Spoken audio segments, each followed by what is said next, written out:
Fala aí, galera! Sejam todos bem-vindos no meu canal. E nesse vídeo vamos falar sobre medidas de dispersão. Vocês sabiam que as medidas de dispersão são utilizadas para indicar o grau de variação dos elementos no conjunto de dados em relação à sua média? Não?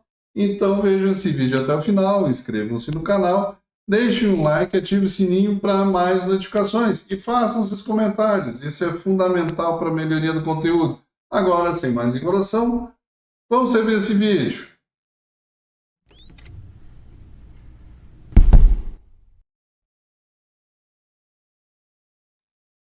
As medidas de tendência central, elas basicamente resumem a informação contida em um conjunto de dados, mas elas não contam toda a história. Por exemplo, é fato de observação diária que na mesma cidade a temperatura varia ao longo do dia, no mesmo dia, e a gente registra então diferentes temperaturas em diferentes lugares do mundo. O peso das pessoas varia ao longo da vida e a quantidade de dinheiro que carregam nos bolsos varia em função das circunstâncias. Por causa da variabilidade, a média, a mediana e a moda, que foram visualizadas no vídeo anterior, não bastam muitas vezes para descrever um conjunto de dados. Elas informam uma tendência central, mas não dizem nada sobre a variabilidade. Então vamos começar falando sobre o mínimo, o máximo e a amplitude. O mínimo de um conjunto de dados é um número de menor valor, enquanto que o máximo é o conjunto de um conjunto de dados é um número de maior valor. Para medir a variabilidade, a gente pode fornecer os valores mínimos e máximos e calcular a amplitude, usando essa simples forma. Amplitude é o máximo menos o mínimo. A amplitude de um conjunto de dados, definido como diferença entre o máximo e o mínimo, é uma medida de dispersão da variabilidade. Nesse exemplo, a gente tem idades de crianças que estão no pátio de uma escola, e vamos dizer que as idades sejam 3, 6, 5, 7 e 9 anos. O mínimo é 3, o máximo é 9. A amplitude é 6, ou seja, 9 menos 3, 6. Alguns autores fornecem os valores mínimos e máximos para descrever seus dados e não fornecem a amplitude. Isso está certo, porque esses valores são muitas vezes muito mais úteis. Por exemplo, se alguém informar que os policiais que estão na ativa em certa corporação têm idade entre 18 e 52 anos, está fornecendo uma informação muito mais útil do que dizer que a amplitude das idades é 34 anos. De qualquer modo, a ideia de que os dados de um conjunto têm amplitude de variação é completamente básica na estatística. A amplitude é fácil de calcular, é fácil de interpretar, mas essas medidas, elas não medem bem a variabilidade por uma razão simples. Para calcular, se usa apenas dois valores extremos. Então, dois conjuntos de dados podem ter variabilidades diferentes e apresentar a mesma amplitude. Ainda, um valor discrepante pode ser muito grande ou muito pequeno e faz essa amplitude variar muito. Como dizem os estatísticos, a amplitude é muito sensível a valores discrepantes. Outra medida que a gente tem é o quartil. A mediana, como a gente viu no vídeo anterior, ela divide um conjunto de dados em dois subconjuntos com o mesmo número de dados. Se o número de observação for grande, digamos maior que 30, o conceito de mediana pode ser estendido da seguinte forma: a mediana divide o conjunto de dados em duas metades, os quartis, como o número sugere, e divide o conjunto de dados em 4 quartos. Os quartis dividem o conjunto de dados em 4 partes iguais. Basicamente, é dizer que o conjunto agora foi dividido em 25%. Os quartis são, portanto, 3. O primeiro quartil, o segundo quartil, que é a mediana, e o terceiro quartil. Para se obter os quartis, organiza-se os dados em ordem crescente e se acha a mediana, que é também o segundo quartil, se marca esse valor. Acha o primeiro quartil da seguinte forma: se toma um conjunto de dados à esquerda da mediana e o primeiro quartil e a mediana do novo conjunto de dados. Acho o terceiro quartil da seguinte forma: toma o conjunto de dados à direita dessa mediana, o terceiro quartil é a mediana do novo conjunto de dados. Vamos tentar entender melhor nesse exemplo, onde a gente precisa obter os quartis do conjunto de um número ímpar de dados. O 1, 2, 3, 4, 5, 5, 7, 9, 10. Os dados já estão ordenados. Então, para obter a mediana, a gente observa que o número de dados é ímpar e o número central é 5. Essa é a nossa mediana. Se a gente pegar, então, o primeiro quartil, ou seja, os números da esquerda, e separar em uma nova mediana, a gente vai ter o 1, 2, 3 e 4, tá? E o quartil, então, vai ser o número 2,5.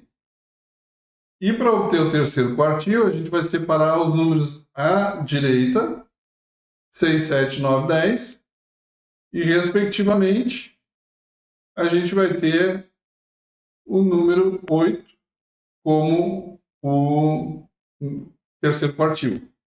Tá? Então, com isso, a gente vai ter 4 divisões numéricas. Né? O menor número até o 2,5, o 2,5 até o 5, o 5 até o número 8, do número 8 até o número 10. Escrevendo de forma estatística, a gente pode dizer que o quartil 1 é 2,5, o quartil 2 é 5, o quartil 3 é 8. Lembrando que a amplitude é muito sensível a valores discrepantes, a amplitude pode mudar completamente se ela for incluída em uma observação muito maior ou muito menor que as outras. Então, também se define a distância interquartílica como a medida de dispersão. A distância interquartílica é a distância entre o terceiro e o primeiro quartil.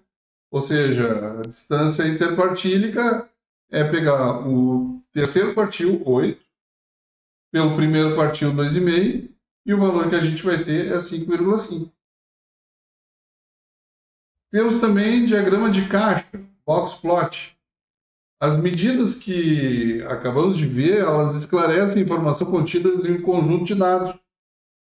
O diagrama de caixas mostra isso claramente. Para desenhar o diagrama, são necessárias pelo menos 5 medidas: o mínimo, o primeiro quartil, a mediana, o terceiro quartil e o máximo.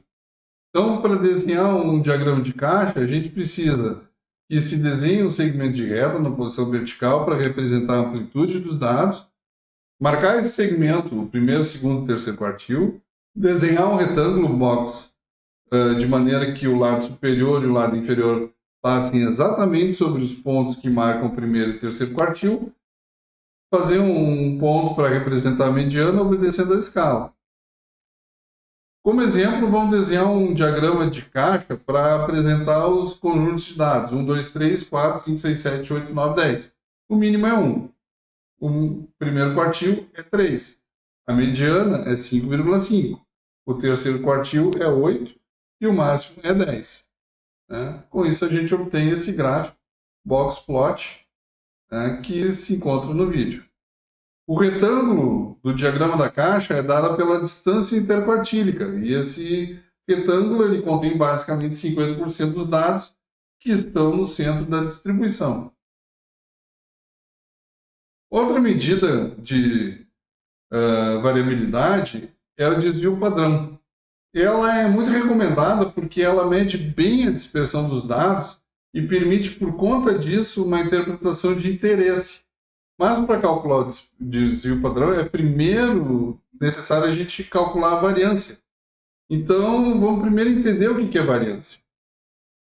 Quando a média é usada como medida de tendência central, ou seja, quando a média indica o centro, a gente pode calcular o desvio de cada observação em relação à média como segue. Ou seja, desvio vai ser igual a observação menos a média. Ou em formas de maneira de fórmula, o D vai ser igual ao valor observado menos o valor da média. Se os desvios forem pequenos, os dados estão aglomerados em torno da média, logo a variabilidade é pequena. Por outro lado, se os desvios forem grandes, as observações são bem dispersas em torno da média e, portanto, a variabilidade é grande. Vamos ver um exemplo. Dadas as idades de 5 crianças, 3, 6, 5, 7 e 9 anos. Vamos calcular os desvios em relação à média. E para isso a gente precisa primeiro calcular a média. A média foi igual a 6. Os desvios são obtidos subtraindo a média de cada observação. No caso, a média é 6 anos. Os desvios vão estar apresentados nessa tabela aí no vídeo. Ou seja, na observação em que o x é igual a 3, ou se a média, o valor da idade é 3, o nosso desvio é menos 3. Quando for 6, o desvio é 0. Quando for 5, o desvio é menos 1. Quando for 7, o desvio é 1. Quando é 9, o desvio é 3. É preciso resumir todos os desvios em relação à média numa única medida de variabilidade. Ou seja, calcular a média dos desvios pode parecer à primeira vista uma sugestão lógica. No entanto, existem desvios positivos e negativos. A soma dos desvios negativos é sempre igual à dos desvios positivos. Aliás, esse é o motivo da média ser uma boa medida de tendência central. O peso dos desvios é igual para os dois lados. Tá? Para obter uma medida de variabilidade usando os desvios em relação à média, é preciso eliminar os sinais antes de se somar. E uma maneira prática de eliminar sinais é levar o número ao quadrado. Então, a soma assim obtida é chamada soma dos quadrados dos desvios. A partir dessa soma se obtém a variância. Veja a definição de variância da amostra, que se indica por S ao quadrado. A variância da amostra é a soma dos quadrados dos desvios de cada observação em relação à média, dividido por n-1. Então, para calcular a variância, a gente precisa, primeiro, calcular os desvios de cada observação da média, elevar cada desvio ao quadrado, somar os quadrados e dividir o resultado por n-1.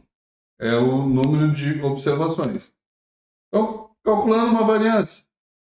No exemplo acima, no exemplo anterior das idades, foram calculados os desvios em relação à média. Ou seja, a gente elevou os valores ao quadrado.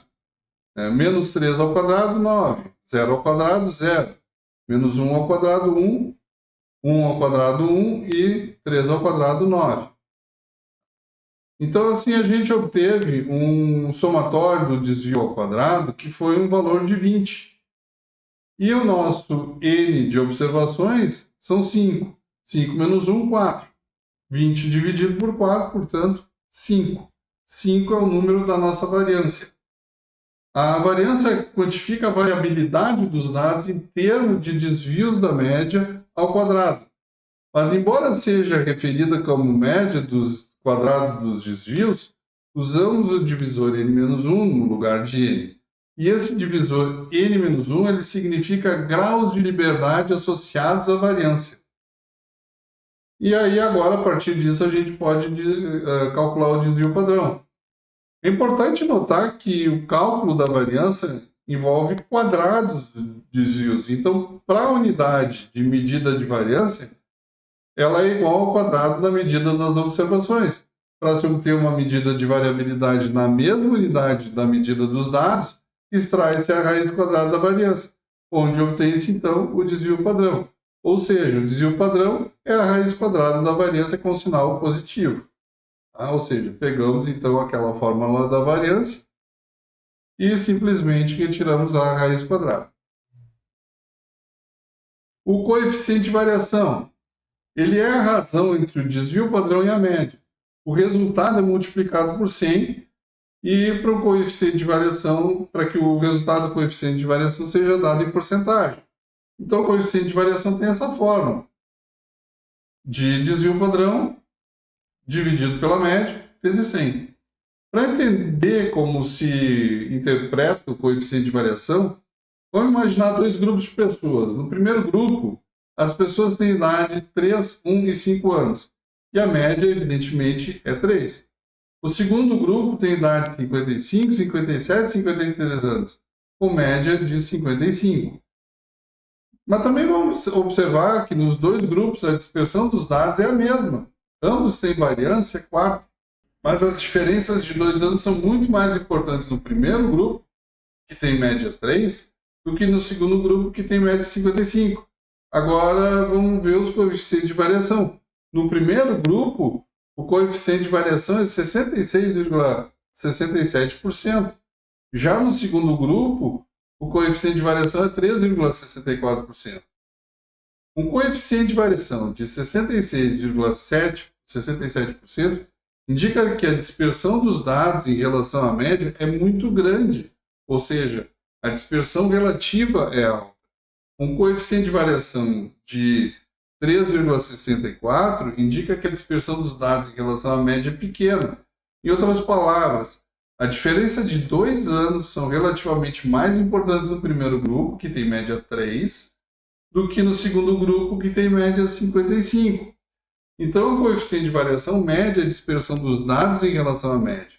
É importante notar que o coeficiente de variação pode ser expresso em porcentagem, porque ele é adimensional, isso é, ele não tem unidade de medida.